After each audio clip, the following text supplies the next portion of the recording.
You're watching The Experience, Comic Culture and Sales, streaming live daily to Facebook, YouTube, Twitch, and Twitter. What's up, the internet? It's producer Kyle. How's it going?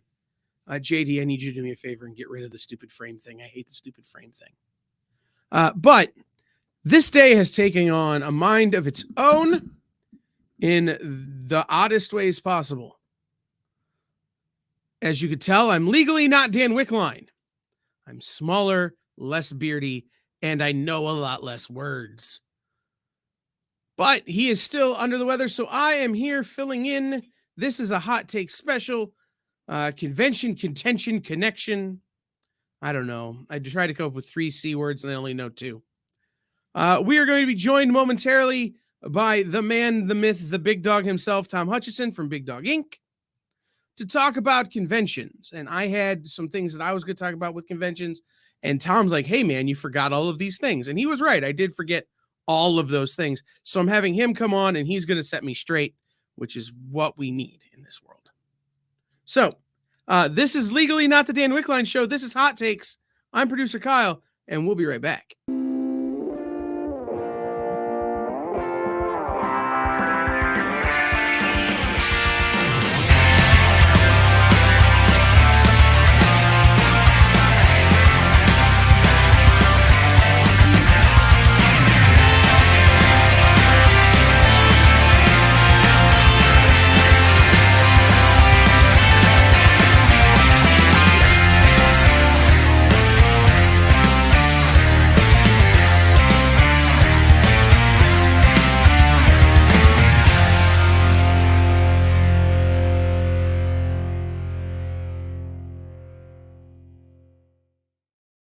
What's up, the internet? I'm producer Kyle. This is Hot Takes, filling in for the Dan Wickline Show. What's up, Triple B? What's up, Backwoods? JD behind the scenes. Nerdtastic News, our newest supporting member of the experience here. What's up to everybody? I've not done the Dan Wickline job of letting you guys know what news is happening this week. So I have 3 news stories we're going to mention. And then we're going to get right into what we're here to talk about, which is conventions. It was announced today that James Gunn is going to direct Superman Legacy, which is going to kind of kick off his new DC universe. And while we all knew that was a thing already, and we all knew that he was writing it, we now have a date, July 11th, 2025. So I have 2 years to be prematurely angry, which I think is about the right amount of time for me to be prematurely angry. We'll see. I'm sure the movie's going to be awful. I'm sure I'm going to hate it. But I have 2 years to figure out why, which gives me enough time to come up with some decent ammunition. Zachary Levi gave an interview last night at the premiere of Shazam! Fury of the Gods, where he basically said he really hopes he's not fired. Great, man. Appreciate that. Shazam has gotten pretty decent reviews that I've seen from the people who saw it last night. People have seen it in screeners and that kind of thing. It isn't going to be a movie that breaks the world. It's not the next Gone with the Wind or Streetcar Named Desire, but it's also not the next Zack Snyder's Justice League. So there's hope. It's pronounced Shazam or Shazam. Either way. By the way, I was last years old before I realized that the reason Gomer Pyle says Shazam is that he's a fan of Captain Marvel. In the early episodes of the Andy Griffith Show, he can be seen reading Captain Marvel comics, which I think is cool because now that makes Andy Griffith a Marvel princess. Gotham Knights is a new show on the CW. If you like Batman-based soap operas. But there has been an interesting development in that show, which is that in the original intent of the Batman, he kills people. I've thought Batman's been a little too not killy for way too long, and it's nice to see him killing people again. This has been the news. We are here today to talk about conventions, and there are 2 reasons I want to talk about conventions, and I told Tom this before, when we were talking. One, I love conventions. If I could be at a convention every weekend, without con crud, I probably would. Now, because of con crud, that limits me to about one a month. But because I always get the con crud, you could still hear the con crud from Comics Pro. So I love conventions, but I've heard from people recently this. I went to a convention and had a negative experience kind of talk, and how they've been disenfranchised with collecting in comics and stuff like that. So I wanted to have this conversation. Watch for Kyle's new Boy in the Bubble cosplay. Yeah, that's fair. And Tom kind of pointed some stuff out to me when we were talking that I thought was a good reason to bring him on. So, ladies and gentlemen, welcome in the founder, the head honcho, the person responsible for Big Dog Inc., Tom Hutchison. Hello again. How's it going, Yeah, man? That was the weirdest news segment ever. Yeah, I can't take the news seriously in this industry. I can't eat. No, I think you did well with what you had to work with. Right? Like, now, don't get me wrong. I'll get fired up about the news on occasion when there's news that's worth getting fired up about. Sure. Right? Yeah. But like James Gunn tells us when James Gunn is going to do James Gunn things. Right? Okay. Sure. I need to report it, but like, okay, I got 2 years. I got more. Well, you got what you have is probably about 6 months before they make a casting announcement. And that's when you can really start to hate what they're doing. Yeah, I don't think I'm going to need to.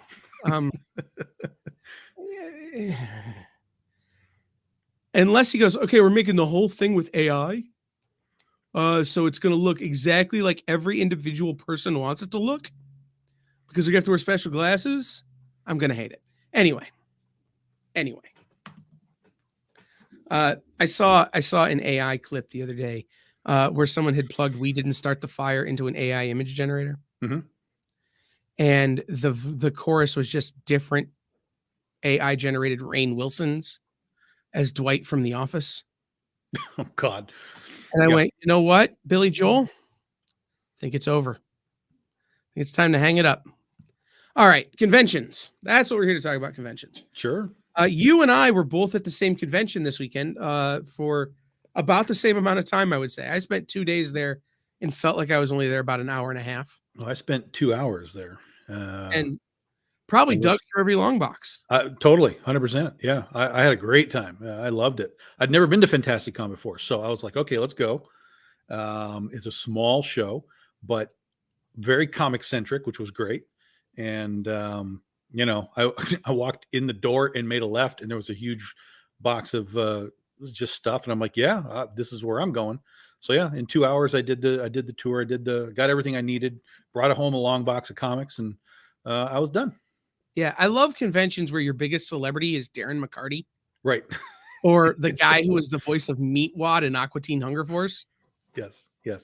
Now, you're right. It is very comic centric, that show, Fantasticon. And they had some, I would call them good level for a small show comic guests. Sure. Yeah. Jeff Isherwood, Tim Seeley. Yep. Sam De La Rosa. Yep. Ron Mars. Yeah. And a bunch of local guys. Yes, absolutely. Yeah. So Tom, you do not a ton of conventions these days. Not anymore. We used to, but we've slowed it down. Right. So one of the things that we've talked about many times, and I love your take, and I think everyone should hear it as many times as possible until it gets through my thick skull. Okay. You have a unique way of approaching the way you present Big Dog Inc. at conventions. In that you talk about the way you dress at a table, the way you've got your table laid out, the way your banners work. Mm-hmm. And it's all really well thought out. So can you go through kind of how you present Big Dog Inc. at a convention? Yeah. So this is going back now to 2020, like right before COVID hit. We had these new plans to rebrand the booth with these the big, large, stretchy fabric banners. So instead of like just the pull up things that retract back down, they're much bigger. They're like 8 feet, 10 feet tall, multiple levels. So we have some that are like 10 feet tall and thin. Some are like 8 feet tall and wide. So you get sort of a variation of imagery and logos and so on when you're just looking at the booth. But then the whole idea was that it's supposed to take your eyes from the top of the banner. Theoretically, if you're walking through and you see the big tall banner, you take that banner that then takes you down. If you look downwards, we then have some of our original art for the comics standing up behind the comics. So that's sort of your next layer that you hit. And then that layer, you come down again, and in front of that art, you have the actual books standing up. So you can be like, oh, I like that art. Oh, there's the actual book right there standing up. And then the next layer is whatever's laying down on the table. So you kind of have this direct, like your eyeball is going to go all the way down, and you're going to see 4 or 5 different things along the way. And hopefully at some point in that journey for your eyeballs, you stop and say, hey, tell me about whatever that thing is there. And we've, like I said, that was COVID. We got to do it really, truly one time before the whole world shut down and there were no cons. And so as we've been kind of going back into conventions, we're now kind of doing the same thing, but also sort of modifying for the space that we have. We don't always have 2 tables, et cetera, et cetera, et cetera. But that's sort of the general idea of it. And we've stuck with most of that through the cons that we've been doing. Not every time, because sometimes transporting a lot of original art around is not really efficient. But, we still always have the racks, the stands, the flat. We still always have the layers that should theoretically, travel your eyeball through the booth. And you were the first you weren't the first person I really heard talk like this, but you were the first person who said it in a way that made sense to me. For years and years and years, every comic booth had guys in polos or branded shirts with the logo on them. Mm-hmm. And you're like, nah, man, I'm going to wear my Godzilla t-shirt. And we going to talk about Godzilla before we talk about Big Dog Inc. Like, yeah.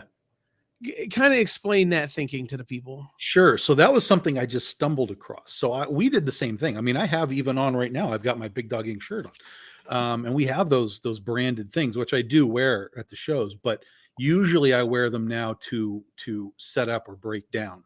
But when I'm actually in the con, what I started to notice was, I don't know why it happened, but I was just like, well, I'm just going to wear a Jaws shirt today. That's fine. And so I wore the Jaws shirt. And what I was seeing happening was people were walking by the booth and they weren't necessarily engaged in what they saw around. They were looking, but they weren't necessarily stopping. But then as the eyeball came down and they saw the Jaws shirt, that I was wearing, it was an immediate icebreaker. I was like, oh, nice shirt, man. As we all hear at Comic-Con. But when you're behind the booth and you're trying to sell something that they don't know what it is, and in their brain, they're like, well, if that guy likes Jaws and I like Jaws, then maybe I'm going to like what this guy makes on the table. And so in my brain, it happened enough times that I was like, wait a minute, something's happening here. And I feel like this is now the way to go, which is basically to connect with the fans in a way that they didn't expect. And it's one of the reasons why things like homages still exist, homage covers, because somebody will walk by and see something that they don't understand what it is. But if the imagery is, hey, I know that's Cabin in the Woods, right? Well, yes, but it's also my book. Let me tell you about the book. This is all stuff that you can connect to people that don't know who you are or what you do really quickly. And then you can kind of have an instant icebreaker. And now we're talking about comics. So, it was something that I stumbled on, but it's definitely worked. So the premise of this episode of the show that I pitched was that comic conventions are the greatest opportunity for a comic fan, but they also have significant risks for comic fans. And you kind of called me out on what are the risks. And we kind of talked about this. And I think, some of the risks I talked about are reasonable risks for people to consider when they go to a show, but the opportunities certainly outweigh them. Now, one of the things that we were talking about that was different from my original premise is a lot of the risk at conventions is taken up by vendors, artists, mm-hmm. and people who are paying to be there, paying the tables, paying the booth space to be there. And mm-hmm. that's mitigating the risk for the promoter. Mm-hmm. So in your experience, how do you rectify that? Like, hey, it's going to cost me $2,000 to be here. Mm-hmm. How do you mitigate those risks for yourself? It's hard. It's easier if you're doing a show you've done before because you kind of understand the crowd and what they're looking for.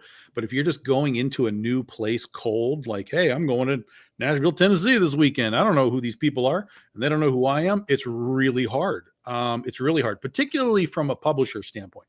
Like for artists, it's much easier to just bounce around and go wherever they want. They can bring a pad of paper and some pencils and Copics. They can draw Spider-Man and they'll be fine. For me, though, I got to go and be like, I got to sell Critter and Penny for Your Soul and things that no one has ever heard of. Like that's my only option is to sell these things. And so I have to go to places and I have to be very aware of who else is at the con. So like we just talked about, right? Fantastic Con is very comic centric. They have comic guests, etc. I can go into that place and feel confident like, okay, this is a comic book audience. They want comics. They may not know who I am still, but if I'm surrounded by comic book people and then I'm then theoretically surrounded by comic book buyers, I can feel pretty confident that I can sell some stuff and you know, make some fans. But if I'm going into a con and I just see this line of like, you know, we've got these 8 dudes from The Office or whatever, I'm like, no, sir, like that is not a con I want to attend because the attendee base is going for that stuff. And they're just going to bypass me. They're not even going to care that I'm there. So that's really step one is just sort of look at the con and see who's going to be there. Or if it's too early, see who was there last year. And you'll get a sense of like, okay, is this a media con? Which doesn't mean you don't go, but you just have to understand that it's a different thing. If it's going to be a media con, you probably are going to want to have stuff on the table that is like what we talked about, homages and things. If you know that the Office people are there, you better have some sort of Office homage cover on your table to sort of key in and try to grab some of those people. So that would be kind of the initial thought process. So we talked about, you just said it there, knowing who's there. And I had talked about opportunities and risks. Mm-hmm. One of the risks I wanted to highlight was this risk that people have when it comes to meeting their idols. It can be interesting. It can be troubling, right? And the story I was going to tell was the first time I met Neil Adams versus the second time I met Neil Adams. The first time I met Neil Adams, he was incredibly affable. He was a very nice guy. He talked to me for a long time about the Superman versus Muhammad Ali story. And talked to me about working with Denny O'Neil on Batman. Mm-hmm. And he could tell right away that I was someone who, while I cared a great deal that he was Neil Adams, didn't care that he was Neil Adams. Mm-hmm. I cared that he made books I liked. Mm-hmm. Sure. Yeah. The second time I met him, he was very angry that I didn't watch Cosmos with Neil deGrasse Tyson. Okay. And it's this idea of when you meet your idols, you have to be prepared for them to be normal people who are sometimes a little crazy. Yeah. Well, and I mean, just everybody has a bad day, right? You know, for whatever he could have a migraine going on. I mean, just people are people, and you could meet a guy 8 times and it's great. And then the 9th time it's like, whoa, that's not the same guy I remember. Right. John wants to know if you're going to be at MegaCon. No MegaCon. No. We did MegaCon a few times in the early years. It's become for us, again, I really pay attention to what these cons are. It's become very, very cosplay, anime, manga oriented. So for us to go down there and sell our comics, again, there's tons of artists that I know are going down there. Ryan Kincaid's going down there and so on. But again, they can just draw Spider-Man or anime characters and be fine. It's really hard for us to sell books at MegaCon because the audience just isn't there for what we do for the most part. So yeah. So do you have any stories like that from your experiences?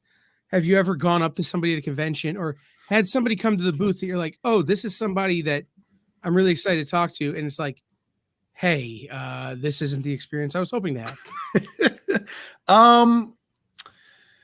It's a good question. The only one that really comes to mind wasn't my story so much. I was part of it because I was there, but it wasn't really my story. I was married at the time, and we were at San Diego Comic-Con. My wife went up to, well, I won't say who it is, but she's a big fan of Excalibur. So it's one of the guys that worked on that book. And he had a bunch of his original art there. And she was just kind of flipping through it. And she asked him, okay, so how much are these? And his response was, well, I don't know if you can really afford them. And so immediately that was a weird response. And she was like, well, no, I could probably get one or two, maybe just depending on what they are. And he was like, well, which ones would you want? And so she like pulled this one out. Well, this one's, I like kind of like this one. And so he was like, I don't know if I want to sell that one. And he pulled it out of the pile and, kind of set it aside. And as it turns out, what we found out later, because his wife was there and we went back through there and his wife pulled us aside and was like, sorry about this guy. Don't think that he's a dick. He's not. It's just, this is his first ever con. He's not really used to what's happening. He doesn't really want to sell the pages, but we really need to, and so on. So again, it was like one of these things where we had a bad experience, but there's a reason for it, and I've heard some stories. Like there was a time where, oh my gosh, who's the guy who plays Cavill on Battlestar Galactica? And he was on Quantum Leap, the computer guy. I can't think of his name now.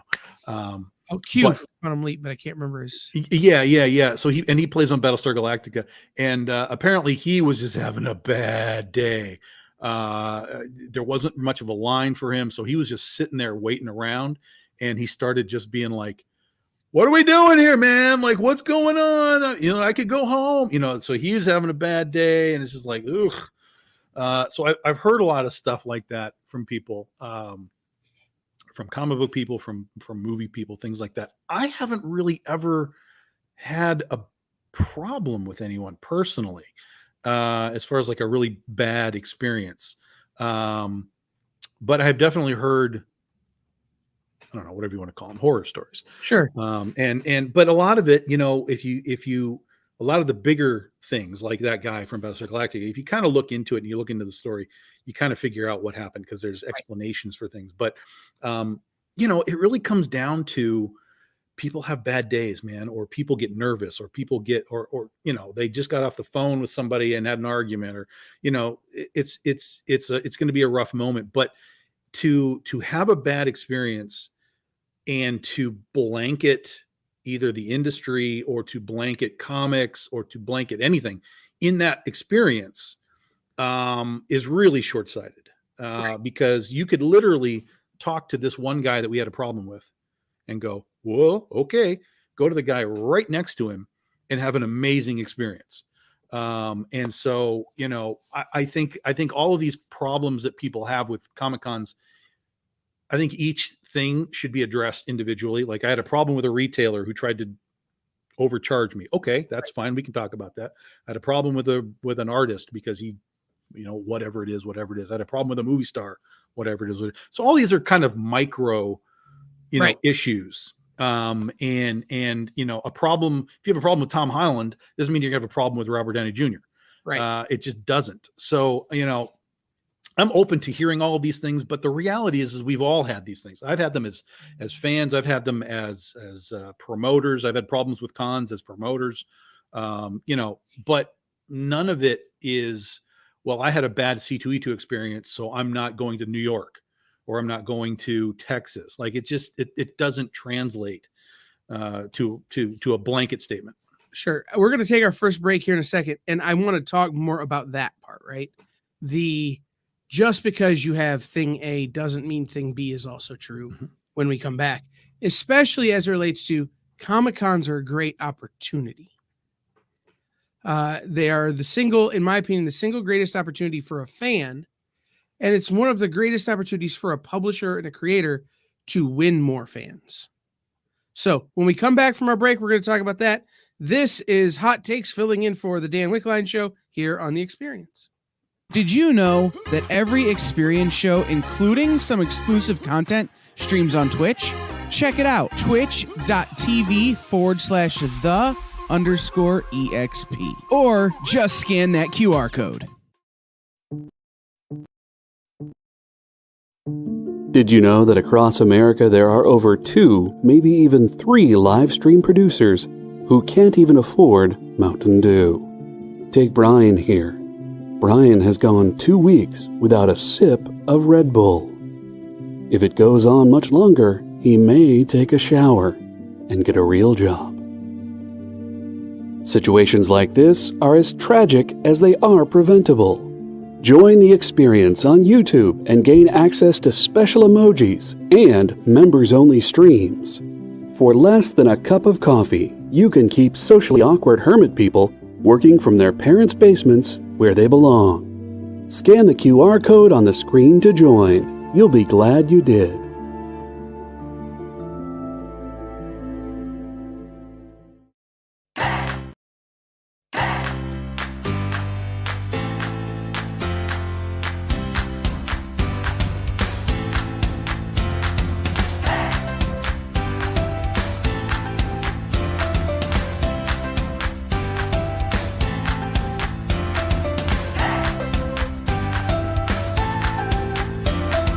There's something for every imagination at your local comic shop. Visit comicshoplocator.com to find a store near you. Go follow the experience on TikTok at @the_EXP1 or scan the QR code on the screen. Our TikTok is like everywhere else we are, except you only have to deal with us for a minute. Seems like a win-win to me.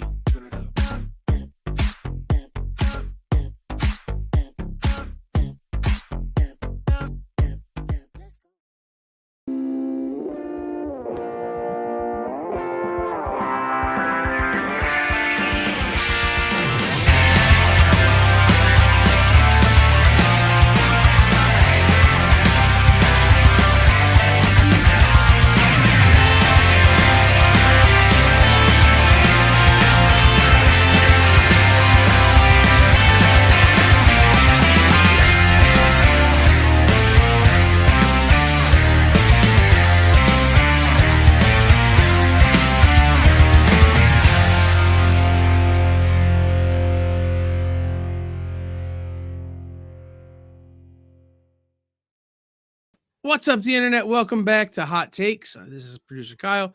That's Tom Hutchison from Big Dog Inc. filling in for Dan Wickline. We're talking about conventions, but before we get back into the thing, I want to remind you guys, starting Monday, we're celebrating our 1,500th subscribers joining our YouTube page by giving away 15 slabs next week here on The Experience across our shows. So be watching for that hashtag CommunityEXP all across all of our shows next week. Just be watching for that. It's going to be big. It's brought to you by our friends at Dynamic Forces.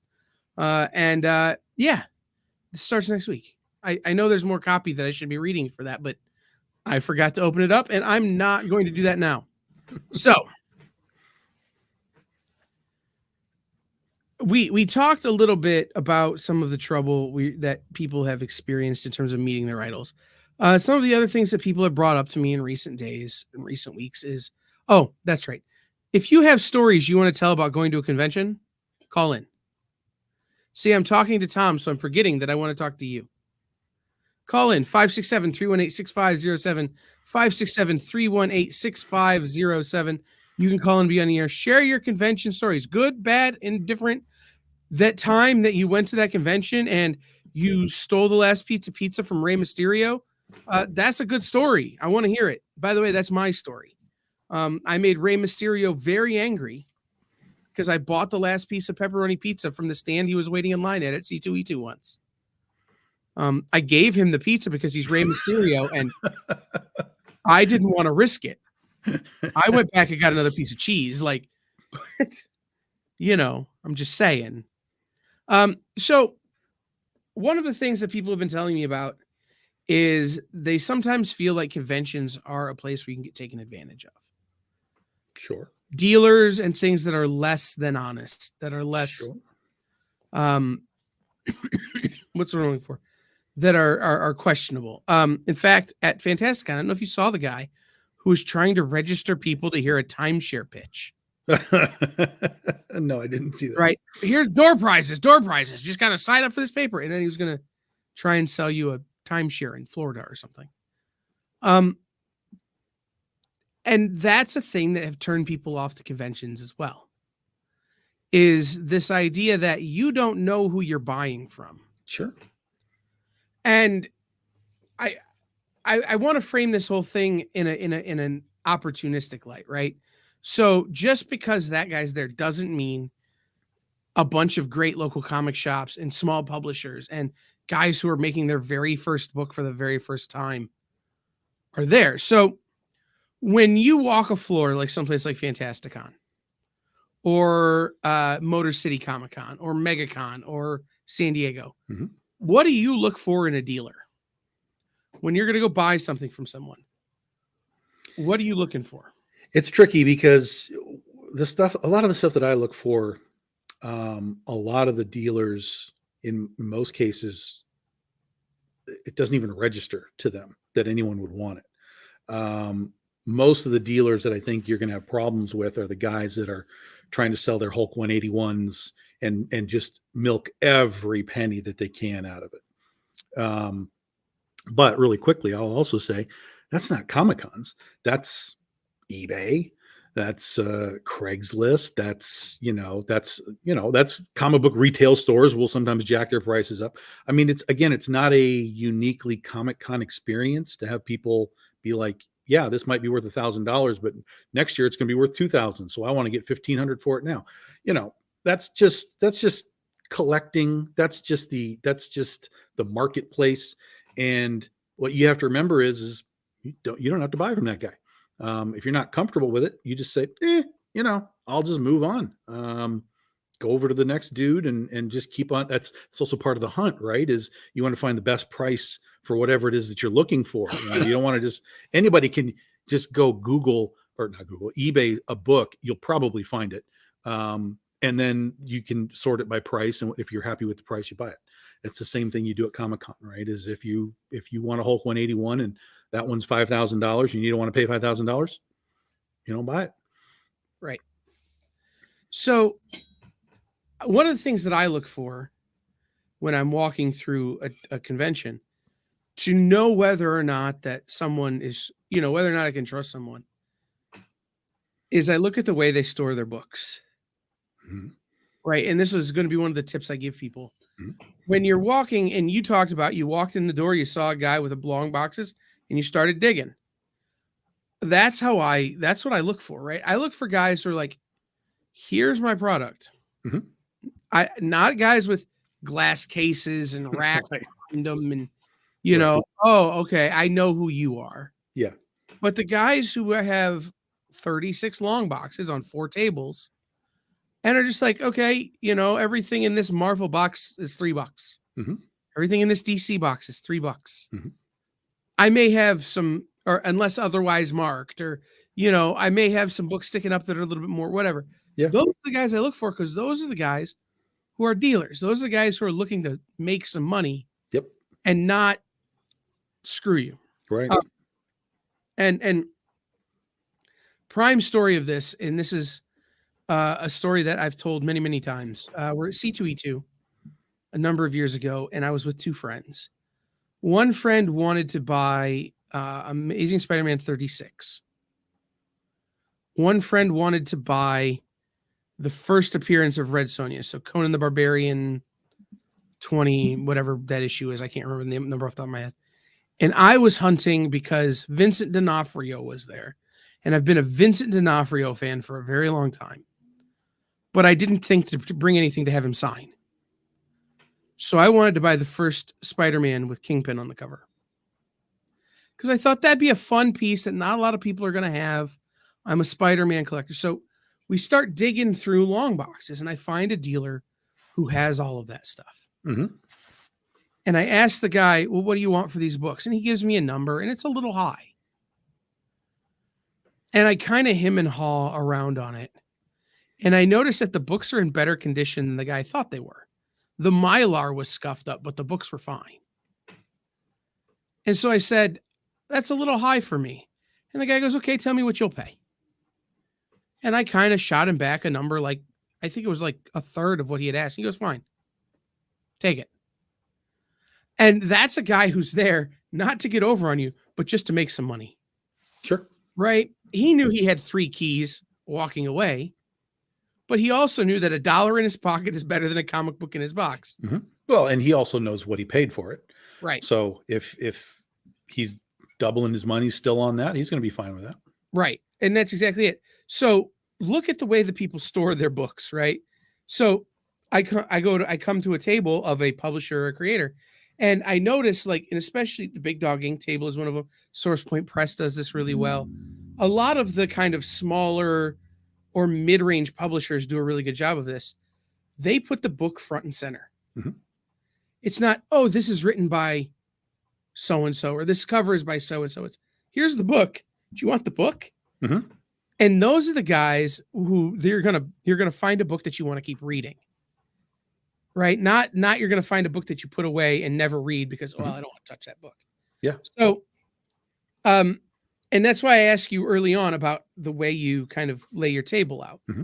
The books are first. Yeah. And in most cases, when they find out that I'm the writer, it's a surprise to them. Like, because I don't introduce myself as, I'm Tom, I'm the writer. I'm just, for all they know, I'm just salesman guy number 3, Right. here to sell books. But then when it's like, yeah, this is about this is about this. Oh, this is really cool. Looks really great. And then I just throw it in. If you'd like, I can sign it for you. And they're like, what? I'm like, yeah, I'm the writer of the book. They're like, oh man, that's awesome. So, that's kind of how we do it. We always try and make the product speak for itself first before we try and, layer on anything else. Backwoods, you could definitely just buy it from Tom. This is eBay buying Legend of Oz. I mean, I have some, but there are definitely some from the olden days. I mean, that book's now 11 years old. So there are some from the olden days that are going to cost you some money, Mr. Burns. But if you go to BigDogInk.com, our store, whatever we do happen to have in stock, you can get from us as well. And it might be cheaper than eBay. Absolutely. So I was gonna tell another story just to what you said. I spent a lot of this weekend boothing and staffing Source Point Press. Mm-hmm. I stopped telling people I wasn't Garrett Gunn. Like, it just got easy. It was easier to sell the book if I let them think that guy might be the guy who wrote it, but he's not offering to sign the book. Yeah. So, like, I just talked about the product, and and it's really funny. People just assume you're a creator. They buy your book, but then when they don't assume you're a creator, they listen to your speech. So as a publisher and a creator, what tips would you give somebody who's in Artist Alley or Small Press Row when they come to a convention and they start walking down Artist Alley or something like New York where there's a small press area? What kind of tips would you give people to look for in terms of this is what you should be, or how you should be approaching checking these things out? You mean like from a fan standpoint? Like, yeah, if Backwoods Collector who says, he's only been collecting comics for a few months now and conventions don't really intrigue him that much. Mm-hmm. But so say he winds up at a convention, a local convention, mm-hmm. when he hits Artist Alley, when he hits the publisher section, what are some things that he should keep in mind? What are some things he should be looking for? That's tricky. I mean, just step one is sort of the obvious one. I mean, look for the things that just are appealing to you. If you're a Buffy the Vampire Slayer fan, and you see somebody with a banner that's got vampires on it or something along those lines, you might want to stop and see what's going on.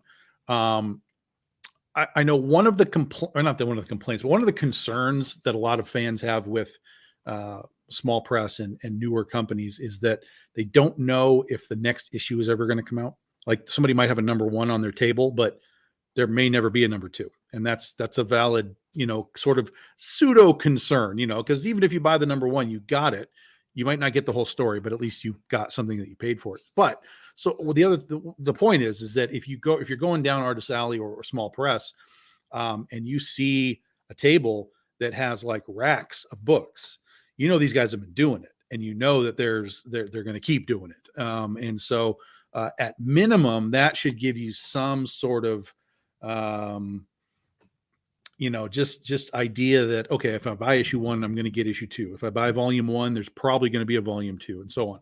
So that in that context, you're going to be supporting somebody that's put the work in and is really doing it. And when you go to somebody who's brand new, I'm not saying don't support them, but I do understand. I mean, even when I started my first time at Comic-Con, I literally had 2 issues, like not even variants. I had Critter number 0 and I had Penny for Your Soul number 1. That's it. And, we did okay. But I definitely would see down the line as we did more and more cons, even for us, they'd be like, oh, it's a new book. Huh? I mean, maybe I'll wait till the trade's out. And I'm just like, well, look, if you wait for the trade's going to be out, there's not going to be a trade. Because if we're not selling issues, we can't get to the trade. And a lot of people don't understand that concept either. But even with us, we'd be like, hey, we got Penny and we got Critter, and now we got Legend of Oz. Oh, it's a new series. I don't know. Hey, we got these 3 series. Now we got Ursa Minor. Oh, it's a new series. I don't know. Every time, even though we were doing this for years and years and years. Right. So yeah, sometimes it's a leap of faith. You see a piece of art and you're like, you know what? I'm going to give that a try. Other times you can mitigate some of the problems by just sort of focusing on the people that clearly have been doing it for 4 or 5 years. I met a kid at Fantasticon this weekend. First convention, he had 3 issues of his first book and 2 issues of another story. Mm-hmm. And like the kid didn't even have a tablecloth. He had to borrow a tablecloth from me. But he had a banner and he had 5 books that were all good quality printing. Mm-hmm. Nice cover stock, nice interior pages. I haven't read them. The books might suck. Yeah. That's I have no idea. But he had the fortitude and the wherewithal to get 3 issues of one story out and 2 other stories. Mm-hmm. Yeah, which is great. Which gives me enough confidence in this kid to say, okay, here's my money. I'm going to support you in making your book because you've done the work up front. You've done the work up front to This get. guy knows what's going on. I like this John guy.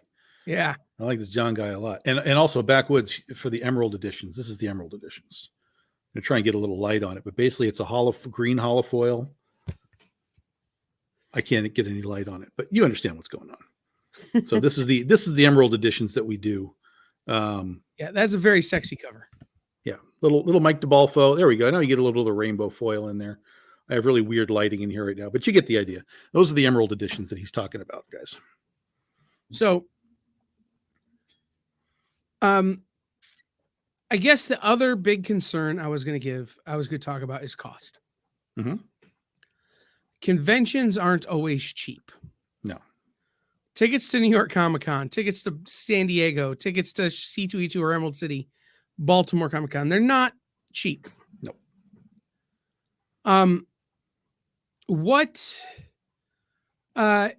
When you look at conventions, do you consider ticket price when you consider whether or not you're going to go? No. That's fair. And Nope. because you're sitting in a different part of the room than I am. Yeah. At these shows, I think it matters less. Well, let me rephrase. I do pay attention, but only really honestly at the smaller shows. Like if it's a smaller show and they're asking like $25 a day to get in, I'm like, Right. What are you doing, man? Right. But at the larger shows are going to sell their tickets. These Baltimore and New York and San Diego, this is not going to be a problem getting people in the door. But Right. at smaller cons, you want that ticket price to be like maybe $10 max, so that they can bring the family and it can be an experience for everybody. So yeah, in that context, and if I see that at a small con that I'm at, I might even tell them like, I think you're shooting yourself in the foot here.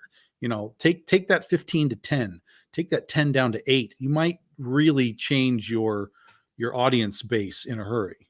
Well, that was exactly where I was headed. I think because where I sit as a dealer, I have to be worried more about, okay, Joe Blow is coming to the convention. He's going to come one way or another, but can he afford to bring his kids and his nieces and nephews and his Sure. wife and his sister? And because those are the people who are really going to make the difference, right? For me as a dealer, because I'm going to sell that guy his books anyway. But the difference between me making good money and someone else making good money is the extra people. Mhm. So if Sure. you find yourself being turned off by a convention by the price, look a little smaller.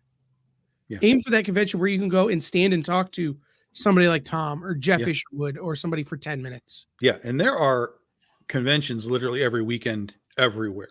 You can go online and look up convention lists and just see what's happening in June. Oh, there's like 14 cons across the country. So there's probably something by you or within a couple hour drive almost every weekend. Absolutely. So we're going to take our second break. And when we come back, I'm going to let Tom do the thing that Tom does better than anyone I know, which is tell you about Big Dog Inc. So when we get back, we're going to have Tom pitch some stuff and we're going to wrap up the show. So we'll be back here in just a second on Hot Takes.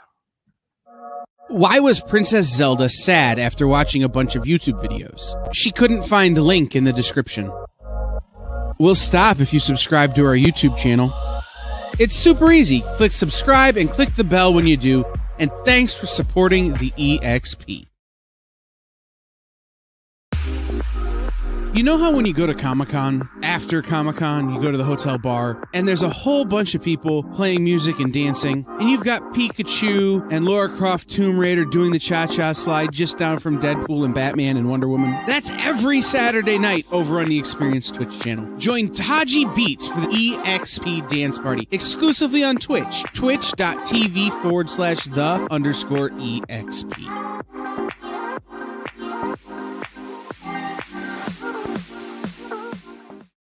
Comic Collectibles is here for you every Wednesday with AR Comics for two very important reasons. To sell you rare, one-of-a-kind comics that you'll love, and to confuse AR with old man talk. You see, Rex and John are, how should I put this, ancient as the roots of the mountains. So every week, Rex and John fill in AR in yet another area of pop culture that he missed because he's too young, just didn't have the time, or just really doesn't care about. It's a real public service they provide. Come buy some super rare and unique comics, while old men explain long-dead sci-fi shows to a younger man making that confused puppy face. Every Wednesday from 6 to 8 Eastern with Rex, John, and AR Comics. Comic Collectibles on The Experience. Comic culture and sales. What if Hans Gruber from Die Hard had to battle the Joker from Batman the Animated Series in a dance battle? Or who would win in a race between Baby from Baby Driver and Snidely Whiplash?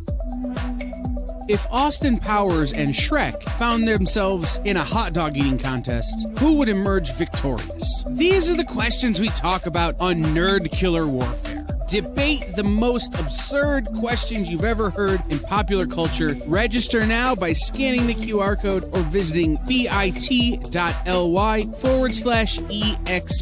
casting.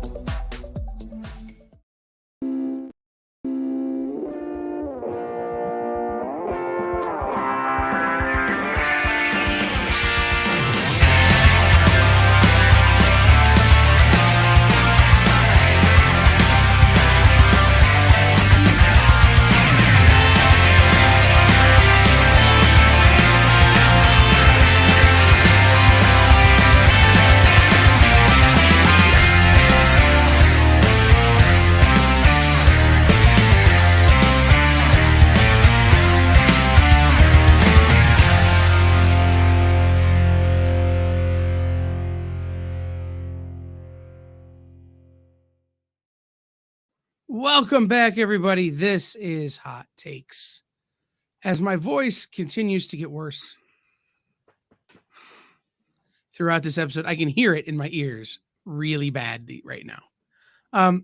Tom, you got Backwoods Collector who's on eBay looking at things. You got Jay, who's a big fan. You got John, who's a Big Dog Inc. Gold head over here. Give everybody the pitch. Are you kickstarting something right now? Because you're always running one. Yeah. What's happening right now with Big Dog? Yeah. So right now on Kickstarter, we are doing a remastered version of Penny for Your Soul, which was the first book we ever launched 13 years ago. So we are taking that original series, that 7-issue series. We're remastering it completely. I'm actually going in and rewriting the book essentially, because I was a terrible writer 13 years ago.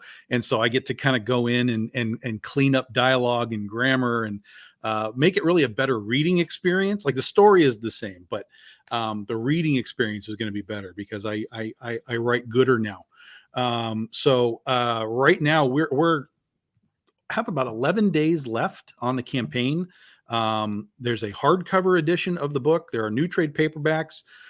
There are some very limited, if you guys want the limited edition stuff, there's very limited edition sets of these new remastered 1 through 7s that are only going to be available here. We're only doing 50 sets total, and that's it.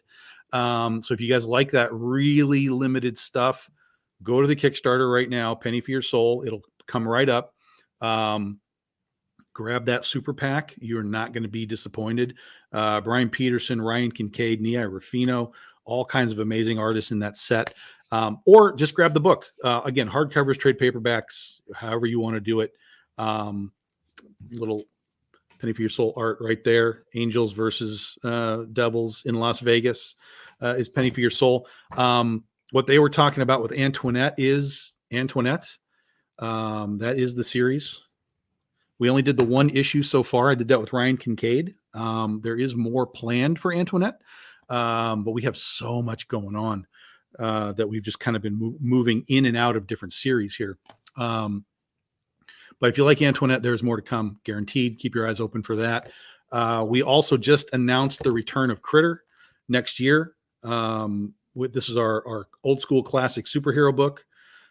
This will be coming back next year. We'll be doing volume 6 for Critter next year. And then this year, right up next in May, Goth Day is back. And this is something that we did on a fluke back in 2020.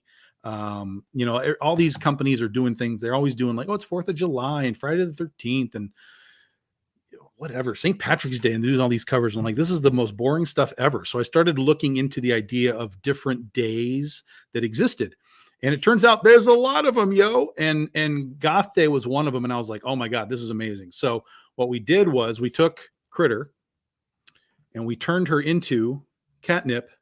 This is the goth version of Critter.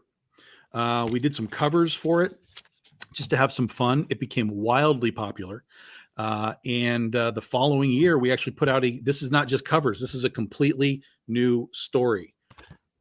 Rawr. Completely new story for Goth Day, basically taking our characters, gothifying them and creating a new universe for them to live in. We did one last year with Under the Sea, which was sort of a princesses versus zombies, which is another one of our books.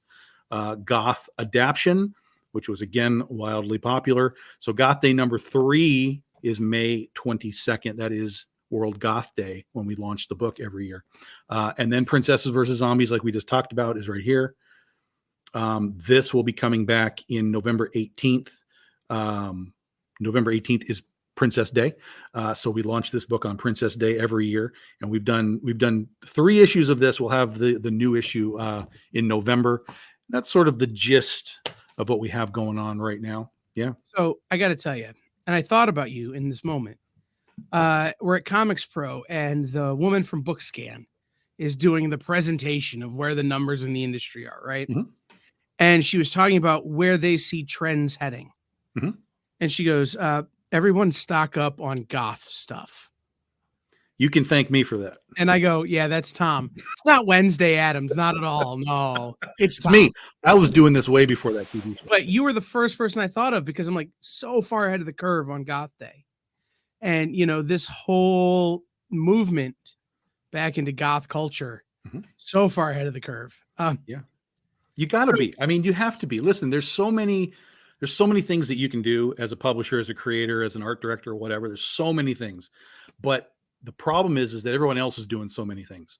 So the further out you can go to kind of figure out something that you can market as your own, that no one else has really touched on yet, you're going to be able to really latch onto it. And in my case with Goth Day, Catnip has been unbelievably popular. We have, can I say this? Sure. We'll give you a vague statement. Catnip has a bonus announcement for Catnip that we'll be doing during Goth Day as well, outside of the Goth Day event. So there is Catnip announcements as well there too. So the Goth stuff has been tremendous. Catnip. What's that? Catnip brand catnip. Catnip brand cat. That's right. Yeah, exactly. That's Get exactly your what pet stoned on Big Dog Inc. But yeah, it's you gotta, number one, you gotta, if you're a creator, you gotta be able to have fun with whatever it is you're doing. You got to make it fun for the audience. It can't just be the same thing recycled all the time. That's what Marvel and DC are doing right now. Everything's just being recycled all the time. But with indie stuff, the creators and these guys that are doing this stuff, they can do anything they want whenever they want to do it. That should be the excitement of these comics, because you really don't know what the hell is going to happen in the next issue. I mean, it could be anything. They could be like, you know what? I'm killing her off. That's it. She's dead. I'm done with this book. Like, holy crap, Something else that I want to put on you real quick. Yeah. We need Big Dog Inc. She Seems Nice t-shirts. She's that's the other thing, right? Like, I started doing that hashtag like 2 years ago. And now, like, you can see in here, Jay's doing it.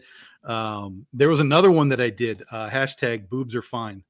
Yeah. And I started, my artist started doing, boobs are fine, hashtag boobs are fine. Just, you got to have fun with what you're doing, man. And if you're having fun with it, the fans and the people that are following you are going to have fun with it. And that's gigantic. So, last couple minutes, backwards. I'm so anti superhero. I love these small publisher series. Well, but Tom does superhero stuff. Penny, Critter. Some of his stuff, Critter is a superhero book. It's just not a underwear on the outside superhero. It's a Critter superhero. It's a very different take on a superhero story, which is what makes it dope. So tell everybody where they can follow you, where they can support you, and all that kind of stuff. Yeah, I mean, we basically live on Facebook. That's where kind of all of our information gets disseminated first, and then it goes out from there to Twitter and Instagram at BDI Comics. We are on TikTok, BDI Comics, as well. There's no content there yet, but eventually, if you guys want to just be ready for it, go find us on TikTok. We do a Patreon as well, which is really fun. Patreon.com/Big Dog Inc. Basically, if you just go anywhere and you look this up, Big Dog Inc., you're probably going to find us pretty easily. But we do pretty much live on Facebook for the most part at this stage in our existence. But and then it's Kickstarters. Basically, at least every quarter we're doing Kickstarters. So right now it's Penny for Your Soul. May 22nd will be Goth Day. July, I don't know what the date is, July 3rd, I think, we're doing our 13-year anniversary book called BD 13, which will be an anthology book with 3 different stories. I have 2 writers that are joining me. So I'm writing one of the stories. We have 2 writers that we're going to announce soon are writing the other books. That'll be July. September, something may have just come up. We may be doing something in September. It's not announced yet, but maybe. And then again, November 18th is Princess Day. We'll have a brand new Princesses versus Zombies book. And then we go into 2024 with the return of Critter and a brand new title we're doing called Sand and Scales, which is a gladiator fantasy book. Nice. Yeah. Very excited. Yeah. Okay. I try to leave the Hot Take Show with a step to being a better comic collector, comic fan, for everybody. And so the takeaway I have from the conversation that we've had and the kind of the idea of talking about conventions a little bit is try something new. Yeah. Oh, Don't yeah. let Oh, my God. Experience or one vision of what the industry is hem you in. Just because you have a bad con experience doesn't mean all cons are bad. Just because one con is too expensive doesn't mean all cons are. Right. Just because you don't dig Marvel and DC superheroes doesn't mean you won't dig Critter. Correct. Or Invincible or something else. Correct. So try something new. Try something that doesn't look like something you would normally jump on, because you never know when you're going to find something awesome. That's right. Thank you, Tom, for being here. Everybody stay tuned in just about a minute's time for Comic Collectibles with Rex and John. Thank you for being here. Dan will be back tomorrow to talk about The Mandalorian, I think. I know he's not going to be talking about the new episode of Ted Lasso. So I will see everybody later on. Thank you once again, Tom. Thank you, everyone, for being here. Triple B, Backwoods, Jay, Kenneth, everybody who's been here. John Spilios, thank you for being here. We'll see everybody next time. Do you remember what it was like when you were a little kid and you got a letter in the mail? Now imagine that letter was filled with information about your favorite shows, pop culture questions, links to things you're going to want to see later, and even sneak peeks at upcoming programming here on The Experience. That's what the EXP mailing list is. Every week, we send you sneak peeks, information, and all of the relevant links for all of the shows you want to see. Sign up now on our website or scan the QR code that's on your screen right now.